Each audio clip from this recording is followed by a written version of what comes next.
वादी कश्मीर में कुछ ऐसे इलाके हैं या यूं कह सकते कुछ ऐसे जिले हैं जो धीरे धीरे सियाहत के नक्शे पे अपनी जगह बना रहे हैं। सोनमर्ग, पहलगाम, गुरेज वैली या अगर हम दूसरे इलाकों की बात करेंगे, सियाहत के नक्शे पे इस वक्त ये सभी इलाके दमखम कर रहे हैं। और इसके अलावा कई ऐसी जगह है जो धीरे धीरे सियाहत के एतबार से मशहूर हो रही है और इसमें टूरिज्म का एक बहुत बड़ा इंपॉर्टेंट रोल है। टूरिज्म डिपार्टमेंट बहुत अच्छे से सियाहत को फरोग प्रमोट करने के लिए काम कर रहा है। और इसके अलावा वादी कश्मीर के कुछ ऐसे नौजवान हैं जो वादी कश्मीर को स्पेशली कुछ ऐसे इलाके जो है वादी कश्मीर के उनको टूरिज्म के नक्शे पे लाने की कोशिश कर रहे हैं। हमारे साथ एक नौजवान बात करने के लिए है। ताल्लुक जो है ये इस वक्त बड़गाम खाग से रख रहे हैं क्योंकि इन्होंने चंद दिन पहले एक बेहतरीन इनिशिएटिव लिया था। बड़गाम खाग में इन्होंने अपनी एक छोटी सी हट बनाई है और चंद दिनों से ये भी कोशिश कर रहे हैं कि ये सयाहों का ध्यान इस इलाके की तरफ माइल कर सके। तफसील हम कोशिश करेंगे इनसे जाने की। आप मुझे बता दीजिए कि आपने इस इलाके में ये इनिशिएटिव लिया, कैसे जहन में आया कि यहाँ पे ऐसी डेवलपमेंट करनी है, सयाहों का ध्यान यहाँ की ओर माइल करना है? बिस्मिल्लाहिर्रहमानिर्रहीम। एक्चुअली जब ये जगह हमने यहाँ पे लोकेट की है तो हमने इसकी नेचुरल ब्यूटीज देखी, जैसे कि टॉप व्यू जो हमने देखी है, जैसे कि कुछ प्लेसेस वर्जिन प्लेसेस जिनको बोला जाता है, तो इसका एक बहुत सारे बेनिफिट्स है। सोलो बैकपैकर्स के लिए रहते हैं ये चीजें, जैसे वर्क फ्रॉम होम वाले बंदे आ जाते हैं इसमें, या जैसे वीआईपी पार्टीज हम करते हैं यहाँ पे। जैसे कि ये चीज होते हैं कि जो ट्रैकर्स रहते हैं उनके लिए हम ट्रैक्स यहाँ से हायर कर लेते हैं। तो ये जगह जब हमने इस पे वर्कआउट किया तो इसमें हमें बहुत सी कॉम्बिनेशंस मिली, जैसे कि नेचुरल कॉम्बिनेशन में यहाँ पे माउंटेन भी है, ग्रीन जोन्स भी है, और सबसे बड़ी चीज ये कि फार फ्लंग एरियाज में, रिमोट एरियाज में। और इस जगह की बहुत सी क्वालिटीज है, जैसे इसमें आता है कि रिलीजियस टूरिज्म इसमें आता है, इको टूरिज्म में रजिस्टर्ड है। जैसे कि इसकी नियर बाई प्लेसेस में तोसमैदान लोकेट किया जा रहा है जहाँ से हम परफेक्ट 7 डेज ट्रैक कर सकते हैं, जिसमें गाडसर, दमसर, वहाँ से चाइना गली, वहाँ से दूध पख्तरी को कनेक्ट करते हैं, यहाँ से सनशाइन पीक को कनेक्ट करते हैं, जहाँ से अपर को भी टच कर सकते हैं। तो इस जगह को अभी हमने 4 महीने से इस पे काम किया है, स्टार्ट किया है, इस पे बिजनेस हम ला रहे हैं।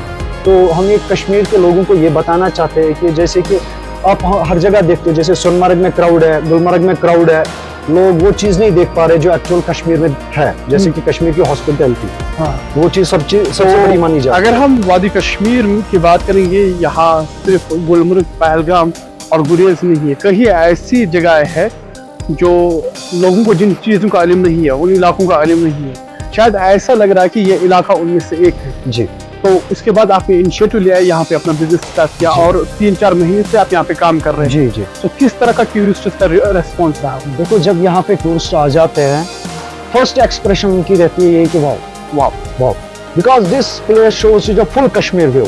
जहाँ यहाँ से जब शाम को बैठते हैं आप, पूरे कश्मीर की लाइटें यहाँ से ऑन हो जाती है। हरमुख पीक को टच करते हैं आप, नुनकन को, जबरवंत के टॉप रेंज में आप आ जाते हो इधर। तो सबसे बड़ी चीज ये रहती है यहाँ पे कि जो लोग मेंटली टायर्ड है, जिनको वो कहते हैं ना कि अब उनको सुकून चाहिए जिंदगी में, सबसे बेस्ट प्लेसेस में से माना जाते हैं ये प्लेसेस।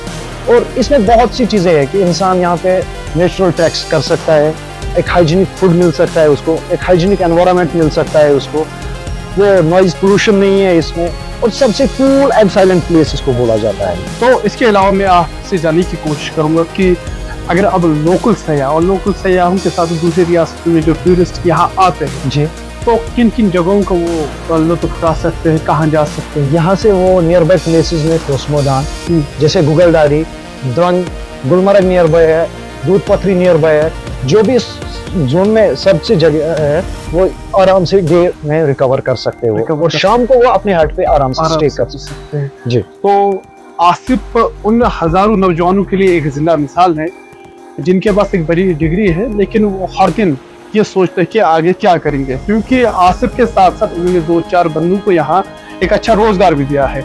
आसिफ, जो यहाँ की लोकल एडमिनिस्ट्रेशन है जी, आखिर पर आपकी क्या मैसेज रखेंगे? लोकल एडमिनिस्ट्रेशन, देखो मैं आपको ये बात तो जरूर कहूँगा, जैसे कि अगर मैं इस एरिया के तहसीलदार साहब की बात करूंगा, एसएचओ साहब की बात करूंगा, या जैसे सेंट्रल मिनिस्ट्री गवर्नर साहब की बात, वो भी अब कल्चरल टूरिज्म पे पूरा फोकस कर रहे हैं। और जो ये हेरिटेज साइट्स बना रहे हैं, अभी रिसेंटली मुझे डीसी साहब की कॉल आई थी जो इस एरिया को, इस जियारत को हेरिटेज साइट में लाना चाहते हैं। तो यहाँ पे डेवलपमेंट थोड़ा बहुत अगर गवर्नमेंट इस पर ध्यान दे तो एक बेस्ट हिल स्टेशन बन सकता है ये। जैसे मनाली, देहरादून, चिटकुल में हिल स्टेशंस है और ये सबसे best hill station hill station है।